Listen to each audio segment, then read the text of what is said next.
It's a hot day in the garden today. I'm Liz Davey and you're watching A Walk in the Garden on NCTV, Norfolk Community Cable Television. We're in the garden today. It's near the end of July and we are in the middle, or hopefully end, of an extended heat wave. The temperatures have been over 90. Norfolk does have a water ban, and so things are getting pretty dry and crunchy out here. I'm in the herb garden where I usually start the show, and it is decidedly dry. I am doing some watering, but only of the annual herbs pretty much, and that would be the scented geraniums and the perilla, and a little water on the roses occasionally just to keep them going. The roses that are in this area are not roses that bloom now, so we don't necessarily want them to die, but we're not planning to get blooms out of them, so a lot of water is not necessary. The perilla, again, needs water. It gets pretty droopy without it. These are the annual herbs. One thing about a drought is that you can see what plants in your garden survive, and surprisingly, a number of herbs haven't fared too badly. The oregano is starting to go to seed. We have some flower buds on it, but the leaves are fine to use. Same with the tarragon. It kind of likes the hot weather. Same true of the thymes. Various thymes if doing well. The lemon and lime balm, however, are less happy. And the mints are decidedly sad. Their leaves are all droopy. Even the sage has droopy leaves. The chives are okay, but they aren't putting out any new growth or setting any new blossoms. Other things have wilted. The valerian has wilted, the St. John's wort, and as I said, the mints. Even the sorrel has started to succumb. We have some savory, winter savory, and garlic chives, and they haven't even bloomed yet, which they will do soon, and they're doing okay. Again, the thymes are quite happy with this. The rosemary would like a little more water to keep growing and putting on new growth, but it will live and wait for the rain. The sorrel, the southernwood, the rue and the southernwood are both doing fine. Some of these grow in Mediterranean areas where it tends to be dry, hot, often humid, and we've had some humidity here the last few days. So we're just trying to keep it going until the rain that we know is coming arrives. We can still pick these and use them in the kitchen and do a little preserving as well. Now let's move on to the perennial garden. The perennial garden is not faring a whole lot better. I save the water that I use to water things mostly for the vegetable garden because it's producing right now and it needs some water to produce things like cucumbers, tomatoes, and peppers. The flowers hopefully recover once it rains. Right now we're getting some daylilies. Platycodon is in bloom. That's the blue flower back here, and that doesn't seem to be fazed by the drought a whole lot at all. The echinacea, on the other hand, is pretty wilted. Now, this is being filmed in the middle of the day. Therefore, things are at their absolute worst as far as hydration because the sun has been beating down this morning and will continue to do so for several more hours. The Heliopsis is really wilted. We have some lilies in bloom. These are the oriental lilies. Last month we had some of the other lilies, and the earlier lilies. These are the orientals, and they seem to be doing fine. They kind of like the heat. They will, however, go fairly fast. I'll deadhead the blooms once they're gone. This is a red one. I have some white ones over on the other side. I will be watering my arrangements and fertilizing them. And this needs at least daily water in order to stay green and alive. Hopefully, as I said, when it cools down a little bit, it will do a little better. Anything that's in a container really needs watering in order to just stay alive and wait for the cooler weather. I've deadheaded the lilies here, and the daylilies I will continue to cut off the stems that have already bloomed. I just don't like the looks of them. You don't have to cut them off. It won't hurt the plant. Here's another one of the red lilies. And they're kind of pretty. They're stargazer lilies, and you'll see them in the store in the florist section frequently. They're used in a lot of florist bouquets. If you do take this in and to make a bouquet, be sure to cut out these brown anthers. If you don't, and you happen to get it on your white shirt, you will have a humongous dark yellow stain. There is a way to get it out, and that is to put the stain out in the sun. And that seems to take it out better than any stain remover product available. Just put your tablecloth or your shirt out in the sun. If it gets the lily stuff on it, it works quite well. We're getting some nice seed pods on the Baptisia. These are turning black, and they will form seeds, and I will be able to save the seeds for this and start a few more plants. Those can either be given away or put other places in the garden. Some of the fall flowers are starting to develop. That would be the asters. This is a pink aster, and I did hit those with the fungicide, the Serenade, or you can use milk and water combination, which helps with mildew. They are prone to mildew. The poppy is pretty much on its last legs for foliage, and as that goes, I just cut out the brown stems and put them in the compost. This will put up new foliage probably late next month and into fall. We'll have a spurt of foliage, which is typical. Then that dies, and then it comes back up again in the spring. I still have a few black-eyed Susans. Again, they're looking a little sad where they're getting the most sun. In the back, we have the species lilies. These are the tiger lilies, and they're very hardy, and they multiply nicely. If you have an area where you'd like lilies, the yellow and orange tiger lilies really work out well. The coreopsis is putting on a few new blooms. I have been deadheading the old blooms, basically just taking a handful and shearing them off, but it does have some buds on it. So perhaps if we get rain, we'll have some more blooms. These are the drumstick alliums, and I am going to deadhead these because they seed all over the place. So we'll just cut those off, and I will probably put these in the trash. I don't really want the seeds in the compost either. They're very nice, but you don't want more than a few.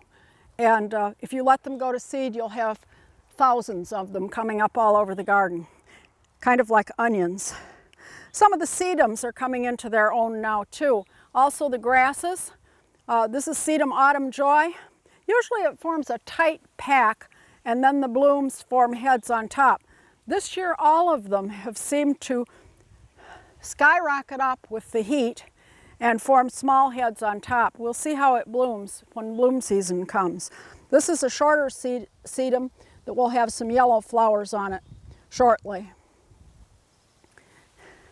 The larkspur is starting to go to seed, and a lot of that seed is going to drop right here, but I can also save some of the seed if I want to put it someplace else or share some with some friends that grow seeds.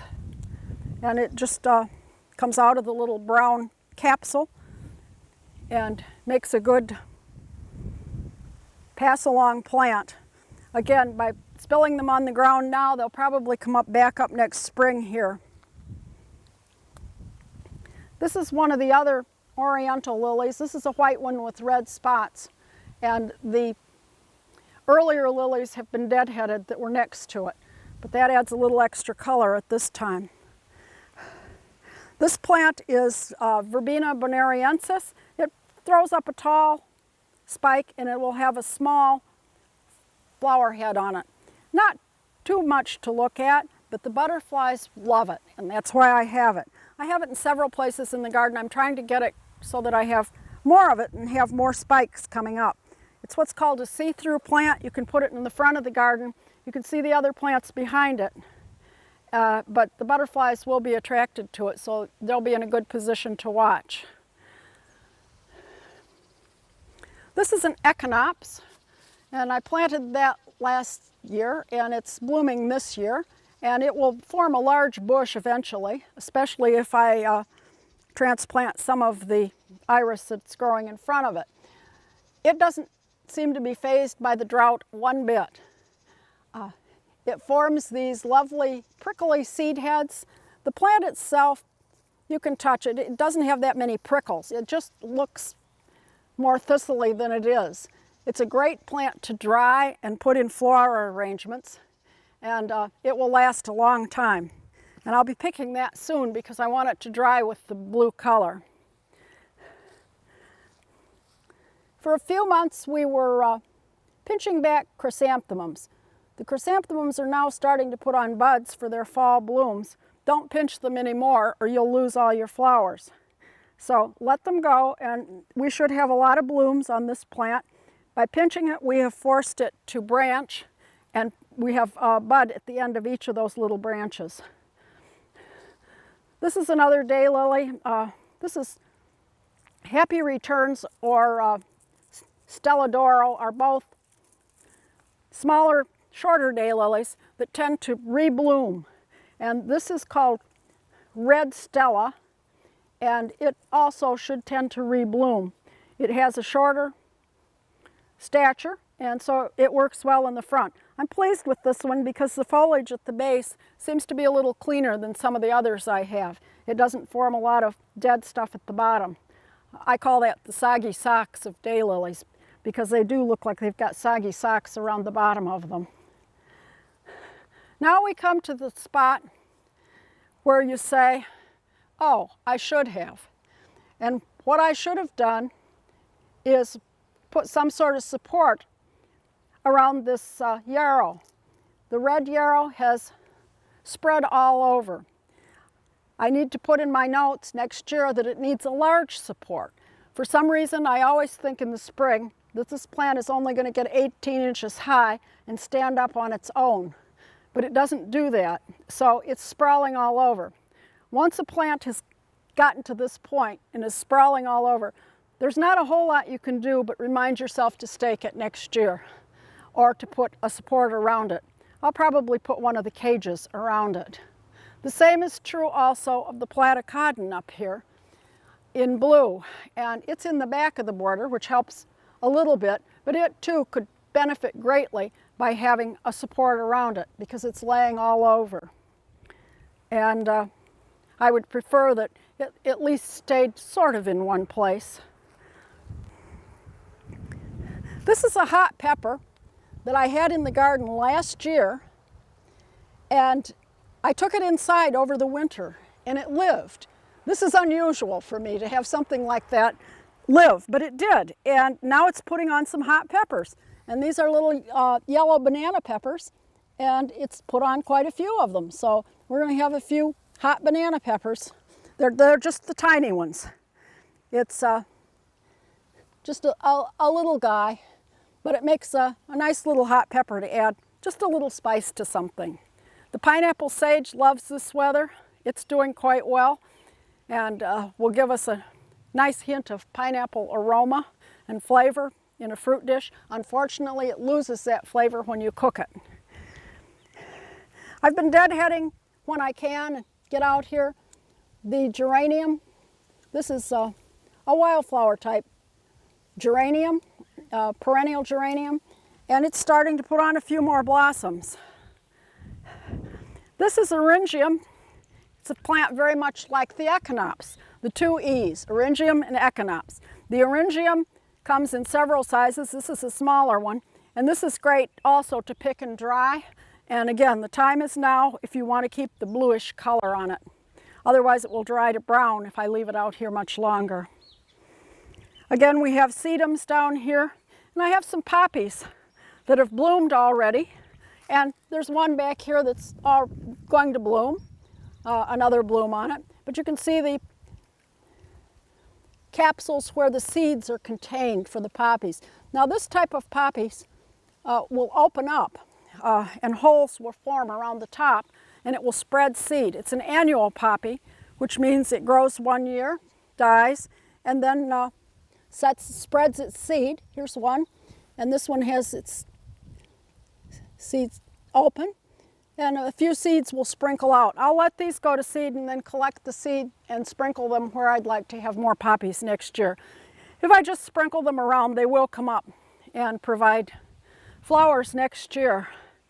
The grasses are also coming into their own. Another sedum is right here. I've sprinkled sedums throughout because I like to have some fall color. The asters, the sedums, the chrysanthemums will give us our color for the next phase of the garden. This is a shorter grass, Cherokee red, and it will be turning a redder color. Some of the leaves are already starting to turn red, and the blooms have a decided red cast. The sedum below it also has somewhat of a red cast and a pink bloom. That is not yet in bloom. I will continue to water my rose bush and hopefully get another crop of blooms on it. Also, I've potted a few plants and stuck them in here and there, and I have to keep watering those in order to keep them alive, and we'll get a few more blooms. But once they stop blooming, I'll probably just discard them. Now, it's time to go into the vegetable garden, and I'm going to go to the other end of the vegetable garden, so I'll see you there.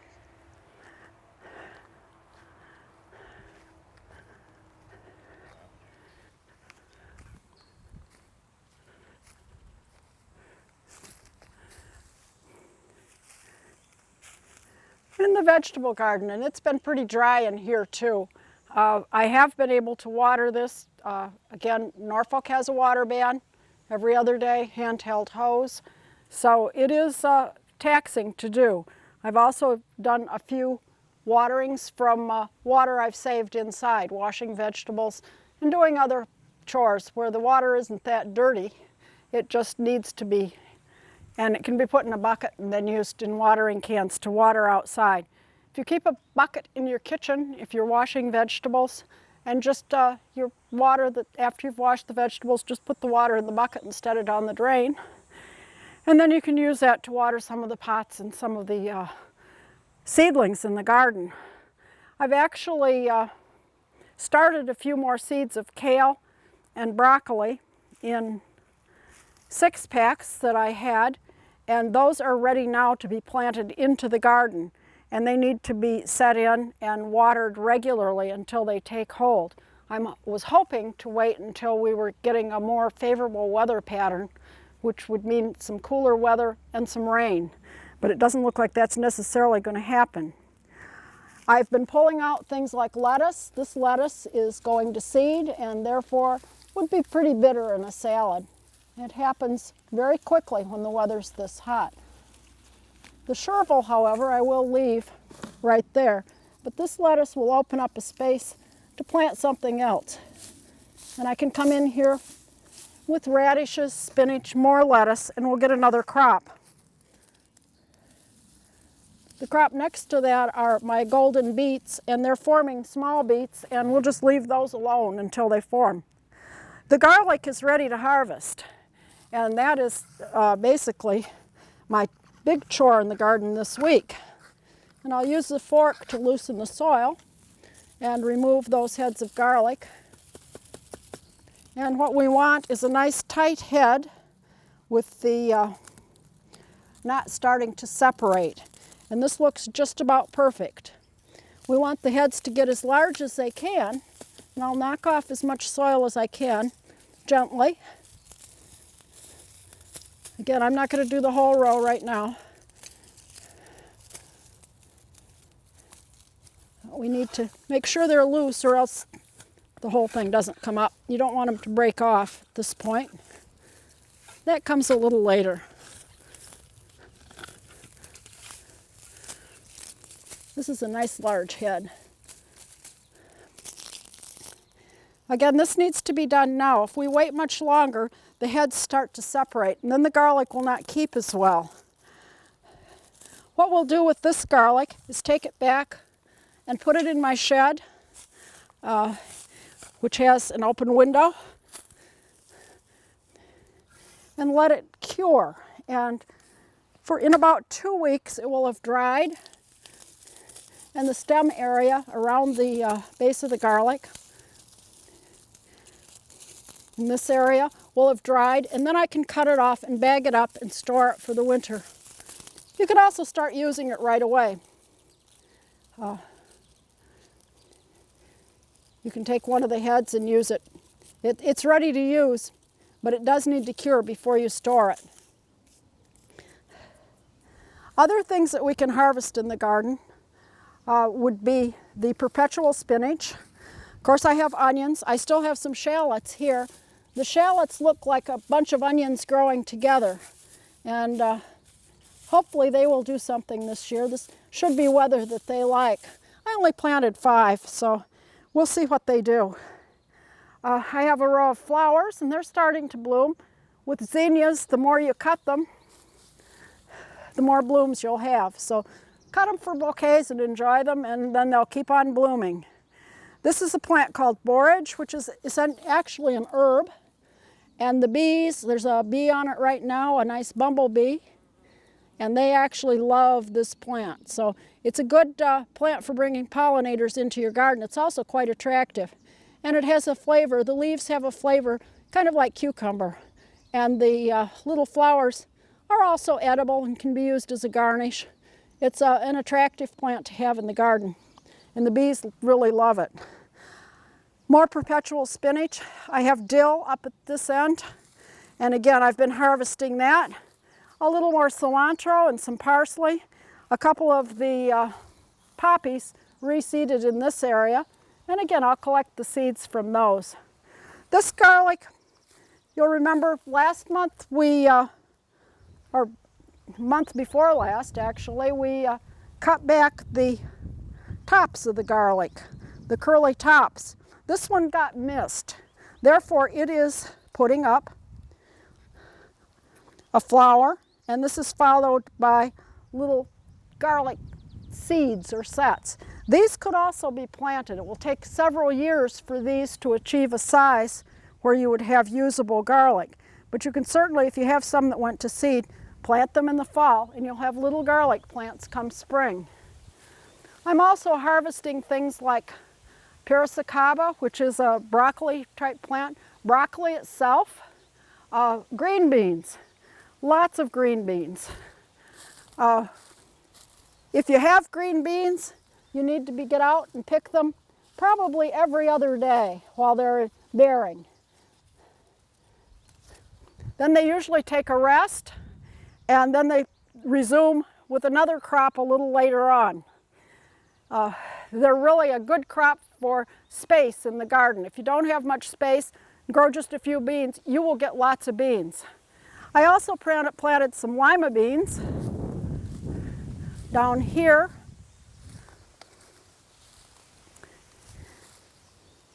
And the lima beans are starting to form, they're blossoming, and in some areas they're forming little pods. These take a lot longer to reach a growing stage to be picked, because they have to form a pod, and then the beans themselves form inside the pod.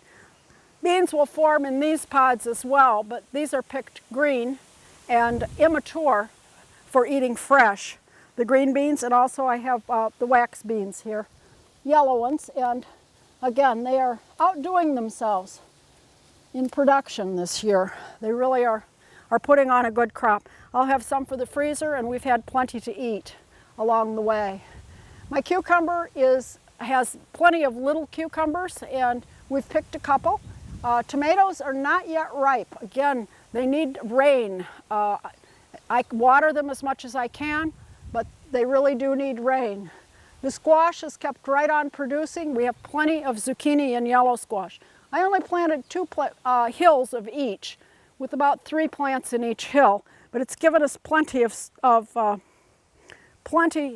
squash, and that will continue bearing for another few weeks at least until we're entirely sick of squash, probably.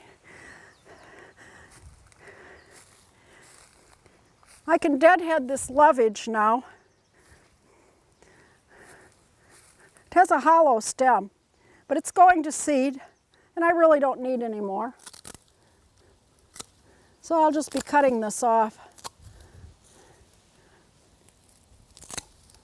And it neatens up the place, and I will eliminate the seeds that come with it. As you can see, it has a nice hollow stem to it. And these stems are also hollow, which makes it an interesting plant. You could still use the leaves if you'd like to put some in potato salad. Again, you have the celery flavor with it. And it stays a handsome plant throughout the garden season. Now I'm going to move over to the potting bench. Hardwood cuttings of shrubs can be rooted about now, and I have built what's called a Forsyth rooting chamber, and we've used this before, but for those of you who weren't with me, this is a regular nursery flower pot. I've put some netting in the bottom. I've filled it with perlite and a flower pot, a clay pot in the middle, which has a cork in its base. The clay pot does shed water gradually. I've soaked this perlite overnight so that it's very damp right now, and I've put it into a saucer just so that I can have it not leak out too much. I've collected my cuttings, and I've put them in a damp paper towel as I was collecting them because of the heat. And for a cutting like this, what you want is new growth of a plant that is not quite hardened off. It should be you should be able to snap it easily, and it should break off nicely. So it's starting to harden up like the branches below it, but it isn't quite there yet. That's a cutting that's starting to get hard. It isn't the complete softwood of early spring. And this is a pussy willow. I have forsythia over here. Those are all plants that you can do a hardwood cutting. And on the forsythia, you can actually see the difference between the soft and hardwood quite easily. You just want small cuttings of these to root. And I've taken some of the shrubs from my backyard. This one is a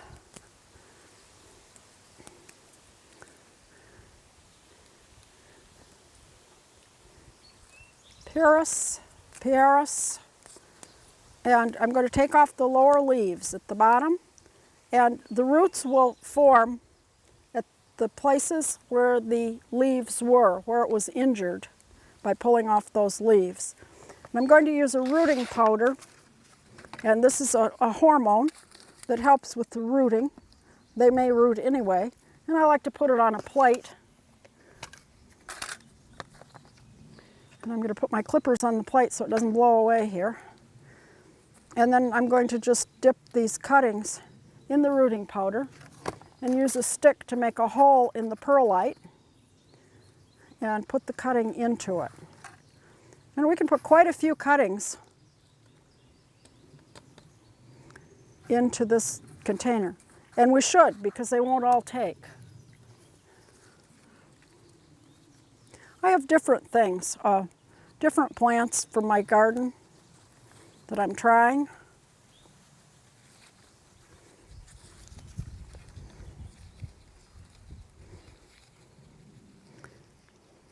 I think this is a catalpa tree, and it had some nice new growth, so I thought we'd try it. And again, poke a little hole and put it in.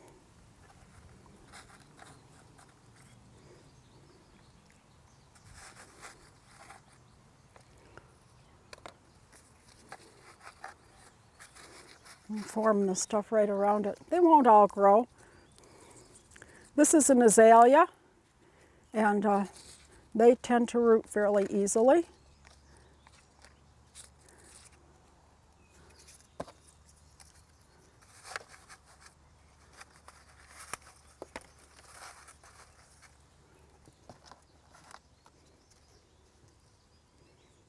And let's see what else we have in here. I just picked a good variety of things. This is a hydrangea, the oak leaf hydrangea, and I'm going to put that in. I'd love to have a couple more of those, so we'll see what we can do. With something this large,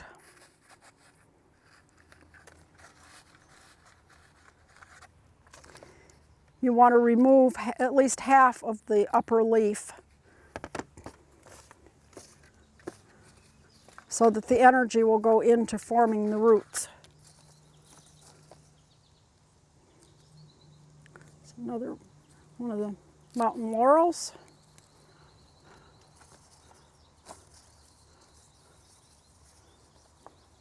And I think I have some clithera here as well, which is a nice summer and fall blooming plant.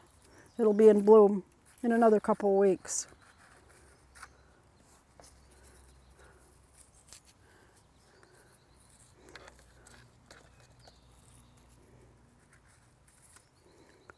This is a situation of what do you have to lose. You may get a plant, you may not.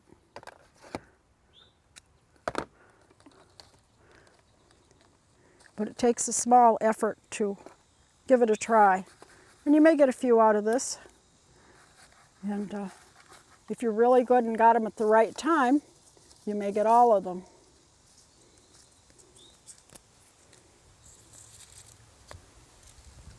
And again, we just want to leave the uppermost leaves. The wind got it.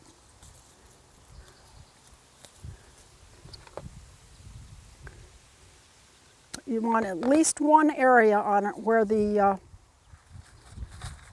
leaves grew. That would be the mountain laurel.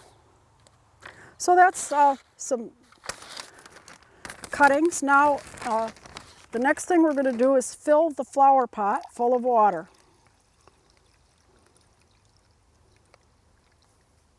And as this grows, I'm not going to, again, water the cuttings themselves, but I will keep that flower pot full.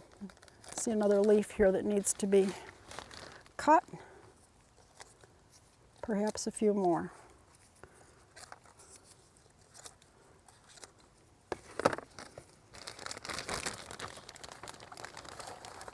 I'm going to put a plastic bag over the whole thing.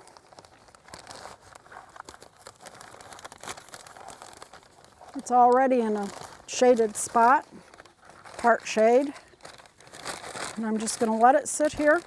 If the flower pot goes dry, I'll add more water. Otherwise, it'll just sit here, and in 2 or 3 weeks, I will test and see if we have any roots. The roots will form in the perlite, and once roots have formed, you can pot up the plants or put them into a seedling bed out in the garden that you keep well watered. I'll try to set up a little seedling bed inside my garden this year. I did it at the edge last year, and it unfortunately, inadvertently got covered with a pile of leaves, and I lost quite a few of my seedlings. So this year, if we get any to root well, I'll set up a nice little bed for them and give them some cover for winter. So that's how you would start some shrubs with the softwood cuttings. Now it's time to go into the shade garden.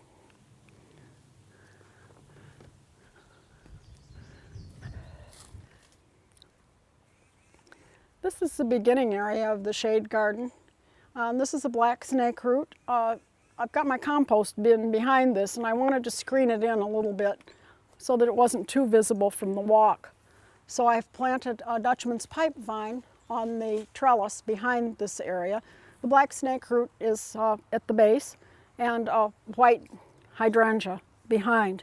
In the spring, we set out some caladium bulbs, and I really had very little luck with them in the pots. I planted them in pots in hopes they would get a head start, and nothing happened. So a few weeks ago, I decided I'd just put the bulbs in the garden. They looked like they had some sprouts, but not much growth. And lo and behold, they've started to grow and bloom. Now I will keep these watered, and we should have them develop into a nice plant by the end of the season. They don't get any taller than that, but they do add a nice color contrast to the white hydrangea. And also the Japanese fern. And that has colors of red and white and green hosta, and the grass, the carex. And it makes for a nice little area in this corner.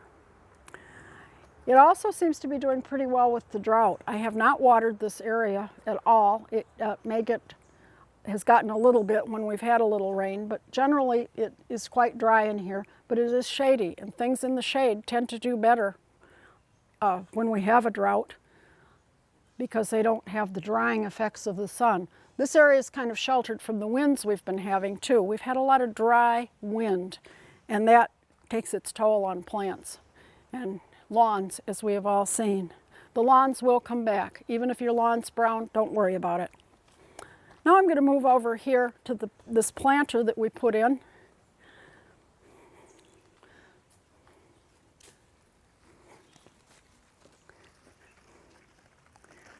This was done primarily with cuttings and also with begonias that we started. And we started these begonias inside, and we started those in pots as well. And these are bulbs that I had saved from last year. And they've done really well, and they've been blooming pretty consistently. I do have to take off the spent blooms occasionally, but they've added a bit of color to this container. The begonias are here. Other cuttings that we grew would be this purple, and also a plectranthus, which will have a lot of blue blooms later. I also, from cuttings, grew the sedum that's in back in the bright green, and there's a little sedum up here that also came from cuttings, and that too will continue to develop. I do have to remember to fertilize and water this. This is another plectranthus with the gray leaves, which adds a little color to it.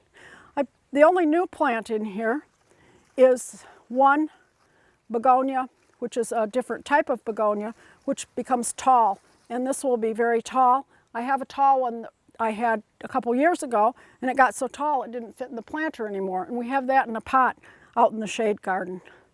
And this one I will dig up and take inside for the winter, and hopefully be able to plant that again in this planter next spring. Now I'm going to go back by the fish pond.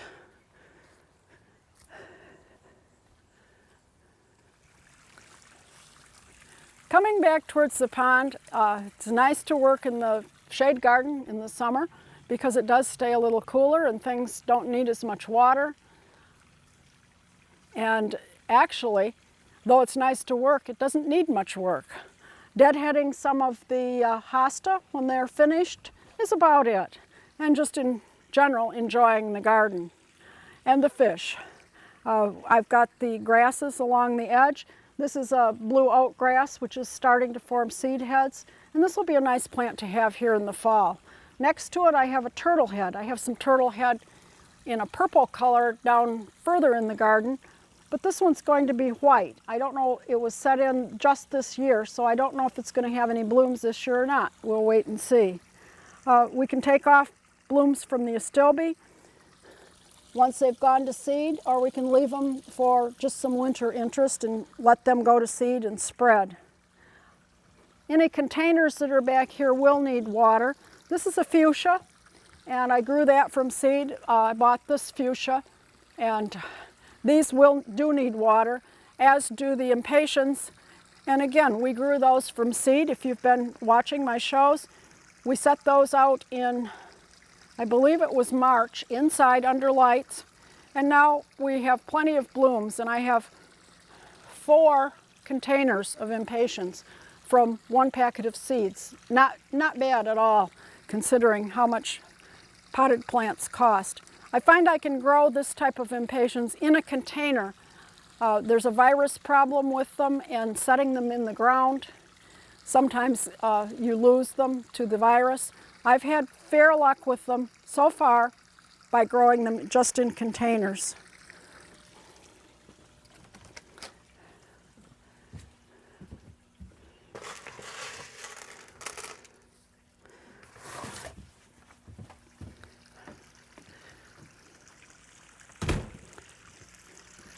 Several times a week I clean the mechanical filter by taking it out and hosing it off and then putting it back. It's kept the pond in pretty good shape.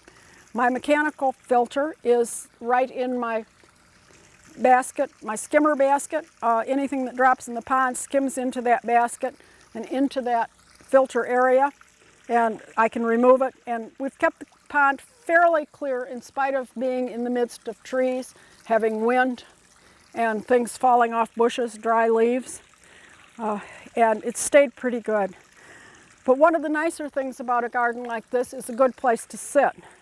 And what I'll do is sit out here and read and look at my my bulb catalogs. This is the time to be ordering bulbs for spring planting. Did you make a list in the spring of places that you wanted to put your bulbs? Hopefully you did, because now you know what you need to order.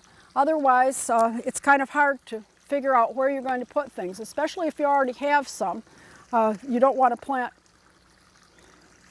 orange tulips on top of red tulips and have them come up together if you don't want them that way. So it's good to look through the book. Remember that tulips and crocuses are both subject to damage by squirrels and chipmunks, and they need to be replanted fairly often because the chipmunks carry them off and eat them. Voles also get tulips. Daffodils are more long-term. I've found hyacinths to also be a longer-term situation. Some of the alliums are also planted now, and they bloom in the summer. So there are bulbs for all seasons, and some of the smaller bulbs, the grape hyacinths, those bulbs are not bothered much by any creature, so they make a good alternative if you're having trouble with different creatures. I can't resist a few tulips, but I know that I will not be keeping them around very long, and I'll have to replant them if I want them to keep them. There are a lot of catalogs available, a lot of online sources for bulbs. They're also going to be available at most of the nurseries, if not now, very shortly.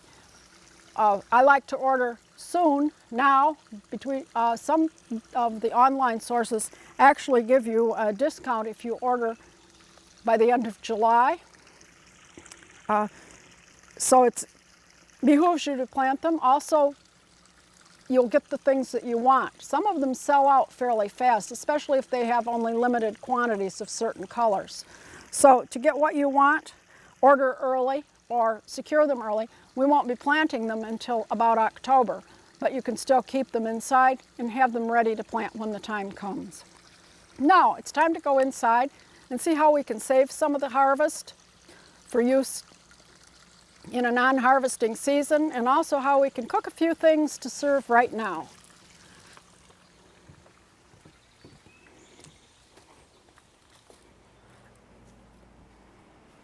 Today I'm going to make a few things that we can put in the freezer to save some of our harvest.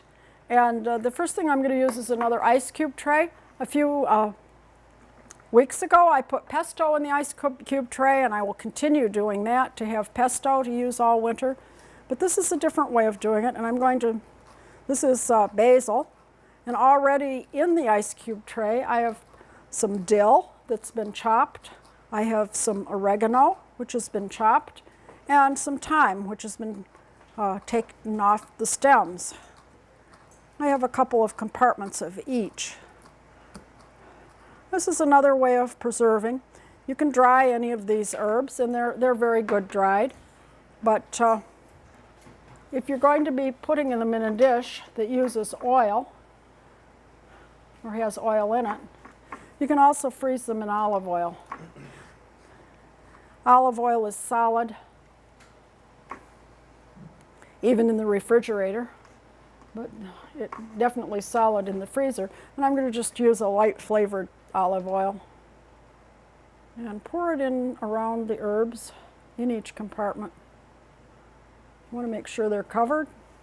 This will prevent the browning and the decomposition that happens. If I were doing mint and I wanted to use it in baked goods, I might use melted butter instead of the olive oil. That way it would fit in well with the dish I was making if I was putting it in, say, sugar cookies or minty chocolate chip cookies. But there, I've added just a bit of olive oil to each of the compartments.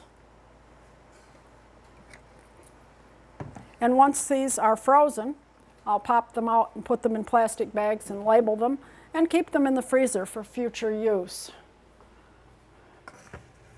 Another thing I've been freezing a lot of are blueberries, and they're very easy.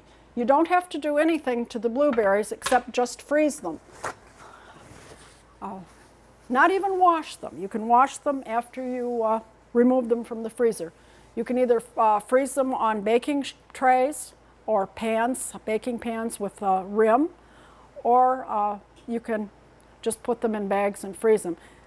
If you freeze them separately, then you can take out whatever amount you need from the container that you put them in. Once they're frozen, then you put them in either bags or boxes and store them in the freezer for use all winter for baking, and also they're very good for cereal and any other thing. Blueberries are really great frozen. The next thing I want to do is zucchini. Everybody has too much zucchini, but if you like zucchini bread and some of the other things that you can do with shredded zucchini, you can freeze that for winter use too. And I'm going to just shred some in the food processor.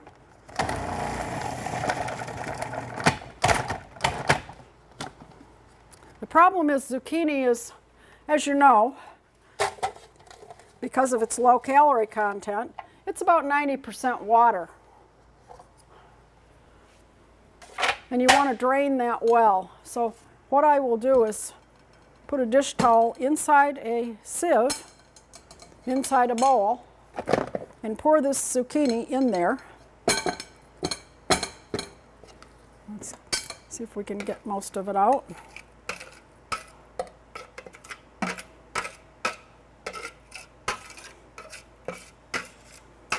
We want this to drain well.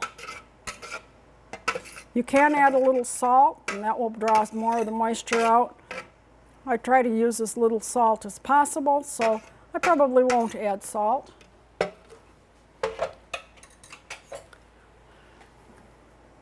But we want to let it drain and then just really squeeze out any moisture in that zucchini.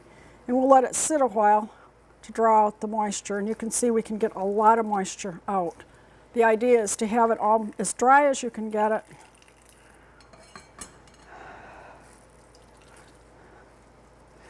And then, depending on the recipes that you like to use for either cookies or banana, or I make a banana zucchini and mint bread, but if you make zucchini bread, after you've really squeezed out all the moisture, then measure out the amount of the dry zucchini that you would use and put it in plastic bags and put that into the freezer as well. It's really easy to do. You don't have to do any cooking, and you can just get it that way.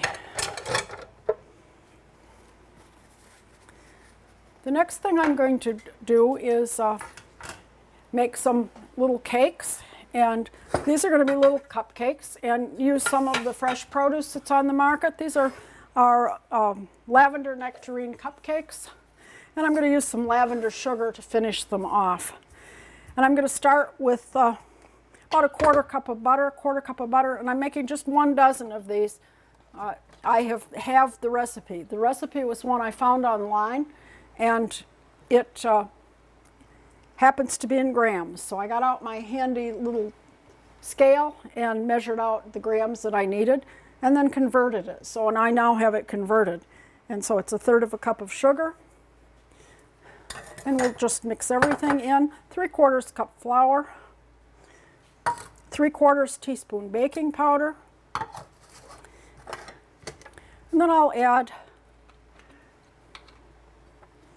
a teaspoon of vanilla,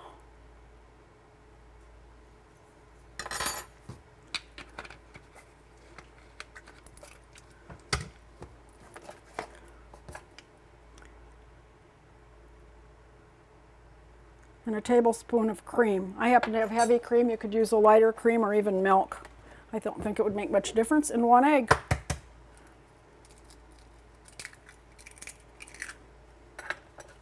And I'm going to mix that, and I'll just use my hand mixer for this because it's a small amount.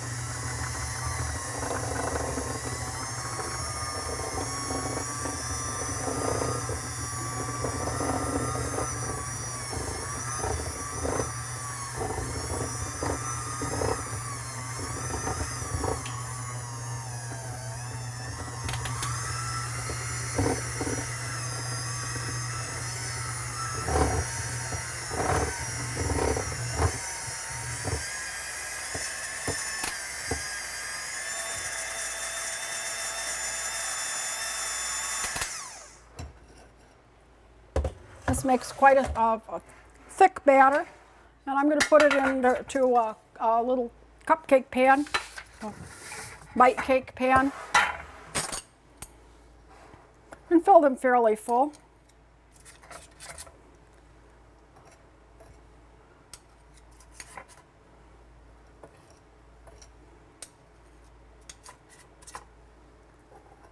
Already preheated my oven to 350.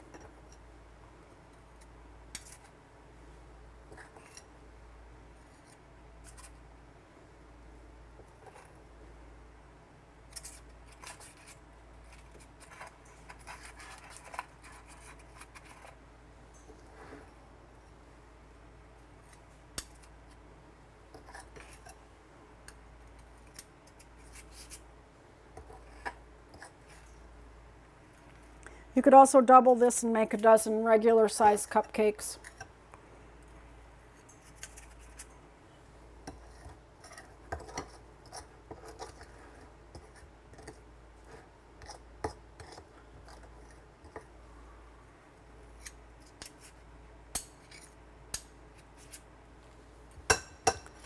Before I put them in the oven, I'm going to slice up some apricots. I could also use nectarines or peaches. Peaches might be a little too juicy, but the apricots and nectarines are a little firmer. You want to make sure they're ripe and washed. And spot to cut out. And I'm just going to make some thin slices.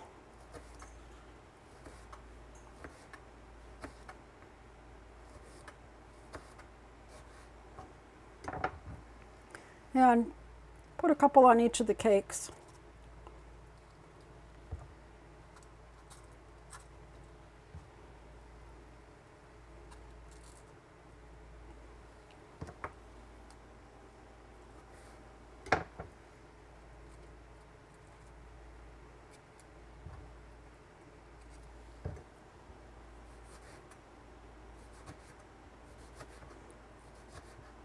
This would be a nice small dessert, or maybe with tea or coffee in the afternoon.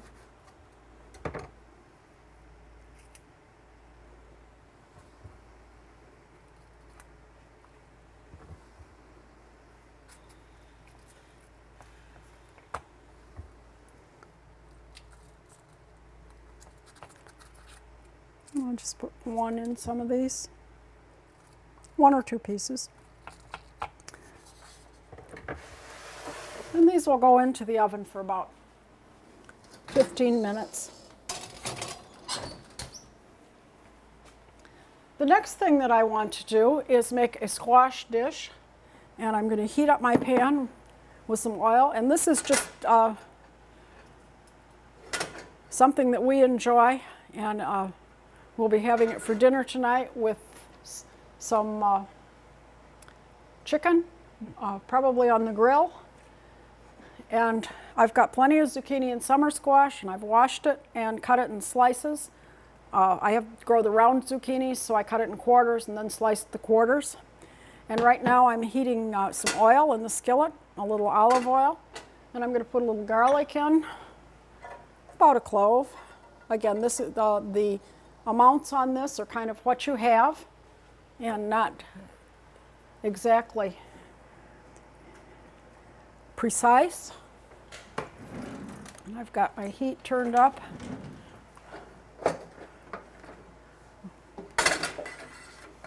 And we're just going to let this simmer away. And I want to just start cooking the garlic, and then I'll add the squash. And then I've taken 2 ears of fresh corn and cut the corn off the cobs. And these are things, and I also have some dill that we'll add at the end. These are things that are in season right now, and you tend to have quite a few of it. I don't grow corn, but the farm up the street certainly does, so I have a good supply of that available too. But in most gardens, the corn and zucchini all come on at the same time, and in a few weeks we'll be adding peppers and tomatoes and eggplant to that mix. The garlic is starting to cook here.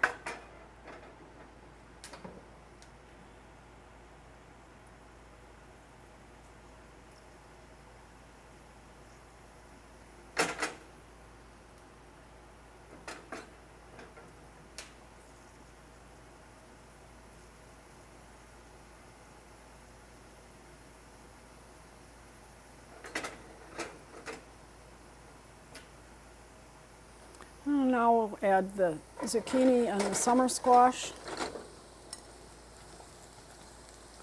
This makes a large pan full, but it will shrink down as it cooks and the water is drawn out of it and evaporated.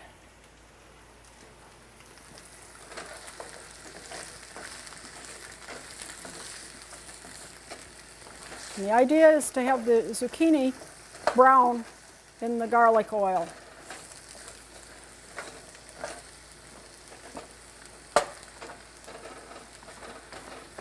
That was a piece of the core.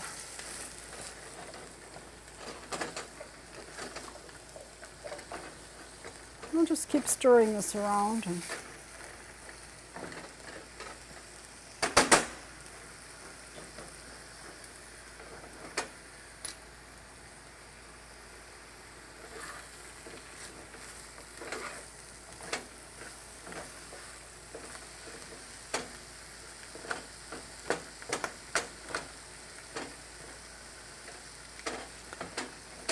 I sliced up the zucchini by hand. You might find the food processor would be a handy way to slice it as well.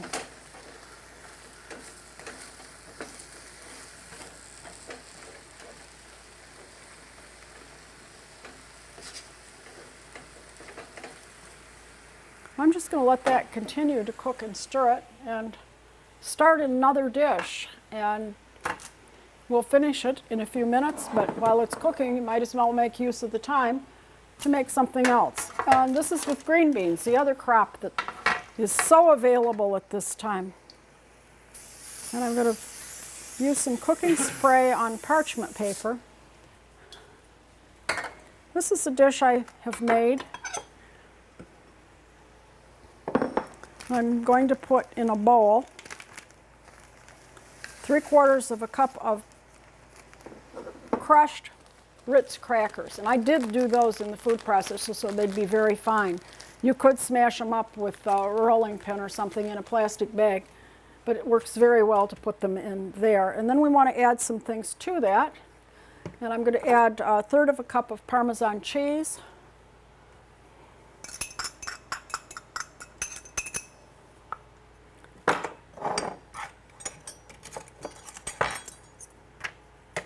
half a teaspoon of garlic powder. These are going to be green bean fries.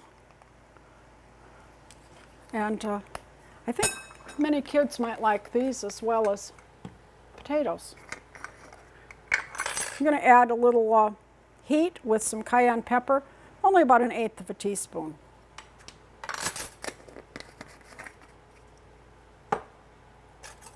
And we'll mix this well. I want to especially get the pepper mixed around in the crumbs.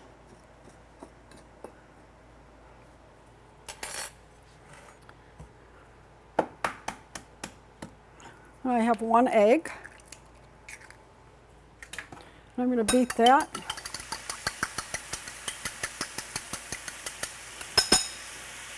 The egg is now whipped. And then I'm going to use green beans, and these are just fresh green beans which have been stemmed and the end's taken off and snapped, as they say. And then we're going to dip them in the egg and then the crumbs. The trick to dipping things is to have a wet hand and a dry hand. And this is the wet hand, and this is the dry hand. And it works pretty well. And then we're going to roll them in those crumbs and put them on the greased sheet.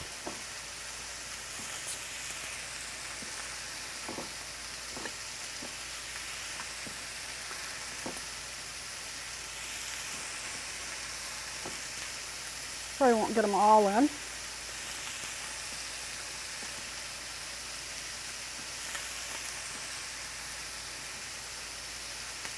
And put some more in the egg and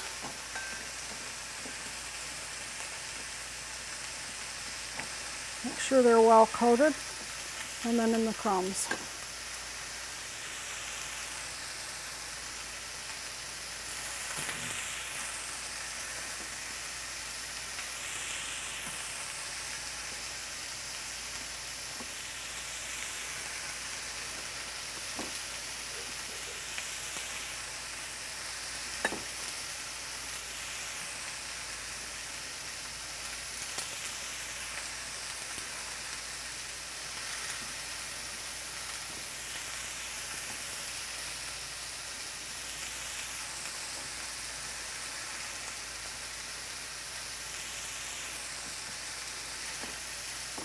Seems like an impossible task, but it does go fairly fast when you have everything ready to do the dipping. And just a few more.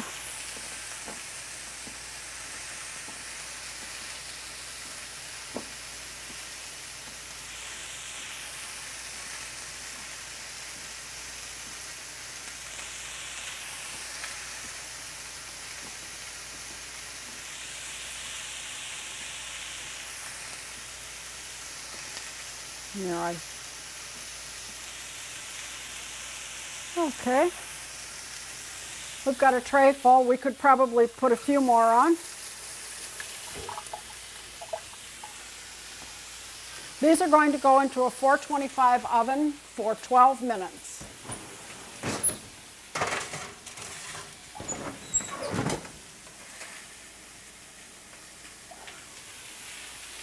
And back to the squash, which is starting to brown.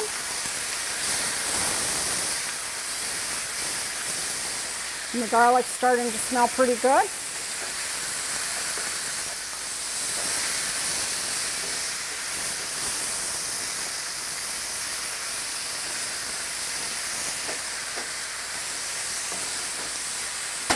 And at this point I can add the corn and the dill. Again, this is fresh corn, it hasn't been cooked. However, I have made it with frozen corn as well. I just defrost the corn a little bit. It works just fine.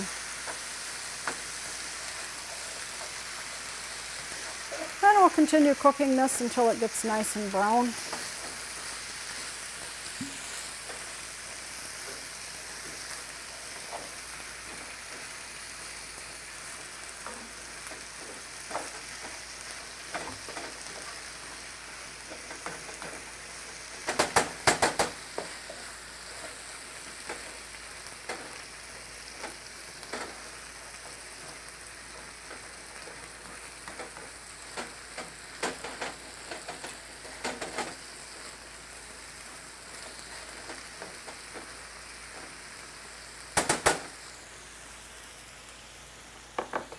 And I'll add the dill. We like dill, so I add a generous amount.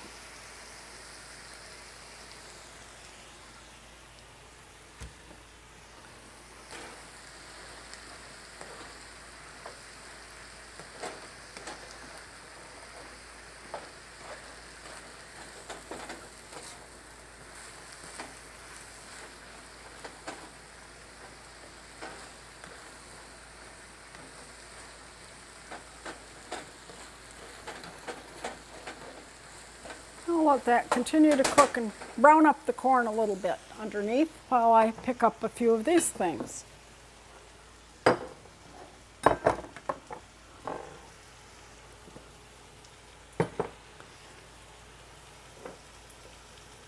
We need a sauce for our bean fries, and I'm going to make those with 2 tablespoons of mayonnaise and a couple tablespoons of Dijon mustard. This is a simple honey mustard sauce.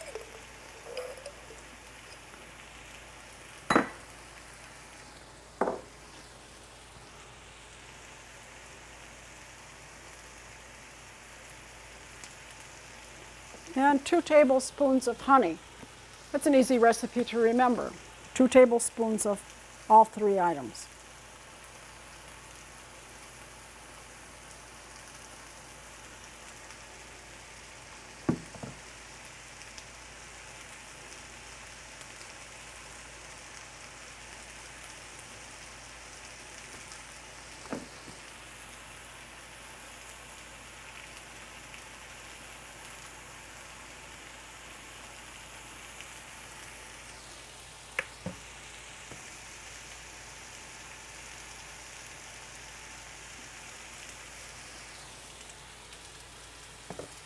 I'm going to use this spoon to stir it, and I'm going to add ½ teaspoon of cider vinegar. Give it a little kick.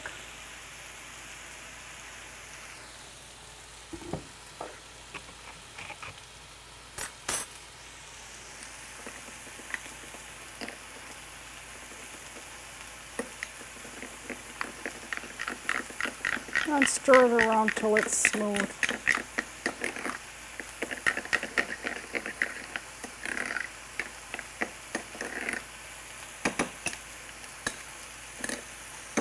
This will be our sauce for our fries.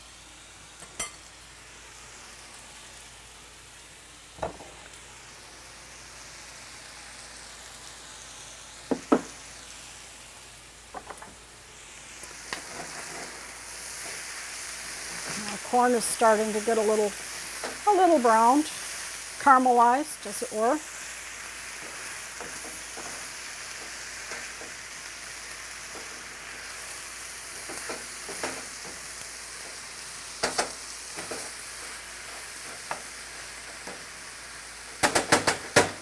It's pretty much ready to come off the heat and be served.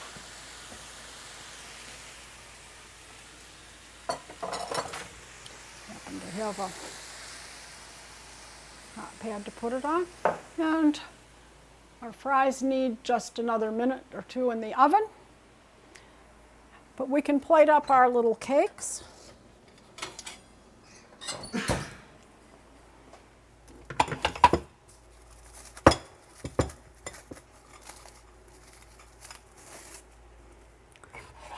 24 hours ago, I mixed some lavender flowers in with a cup and a half of confectioner's sugar to make lavender sugar. And we don't have smell-o-vision, but it smells delightful. The sugar has taken on the lovely lavender scent. And what I'm going to do with the cakes, and incidentally, these have already cooled. I'm going to sift a little of that sugar over the tops of them.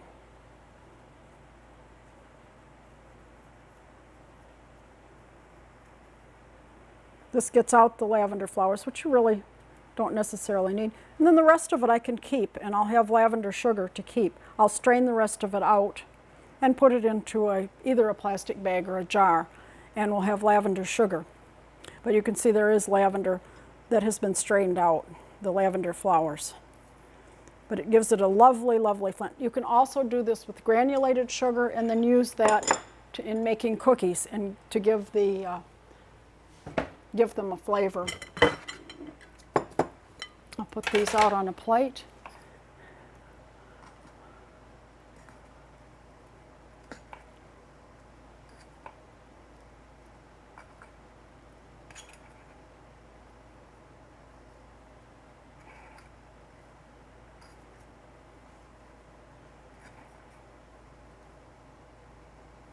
And I think we can get this last one in. And I can garnish those with a little lavender flowers. And I might want to sprinkle a few around on the cakes themselves.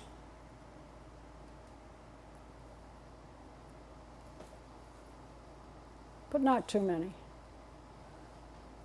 Lavender is edible, but small quantities go a long ways. And the lavender sugar does give just a slight flavor. And the rest we can just use as a nice little garnish on the plate. It's time to take the fries out of the oven, our bean fries.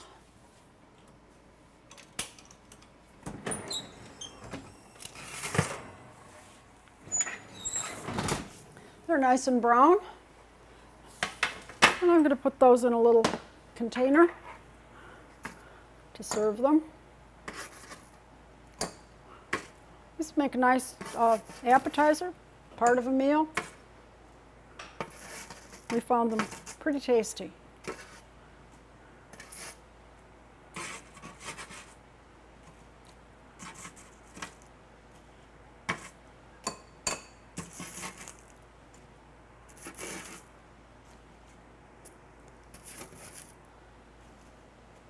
And one more thing you can do with beans.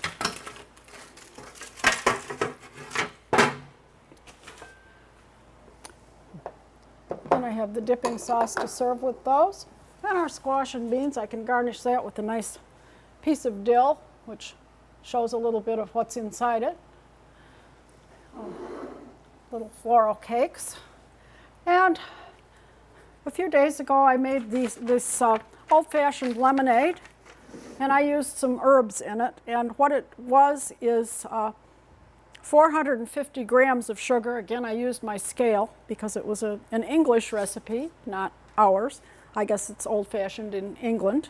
600 milliliters of water, which is not as much as you might think, and 1 lemon. And I cut the lemon in half, and 10 lemon verbena leaves, 10 lemon balm leaves, and I put this all in a saucepan and brought it to a boil and boiled it for 2 minutes. Then I took it off the heat and let it sit for 48 hours. Strained it out and put it in the refrigerator. And this is a lemon syrup. And I'm going to add some of that to the glass. Maybe no more than a quarter full on the ice. It's pretty concentrated. And then I'll just add some seltzer to that for a refreshing summer drink. We can garnish that with a little lemon verbena leaf.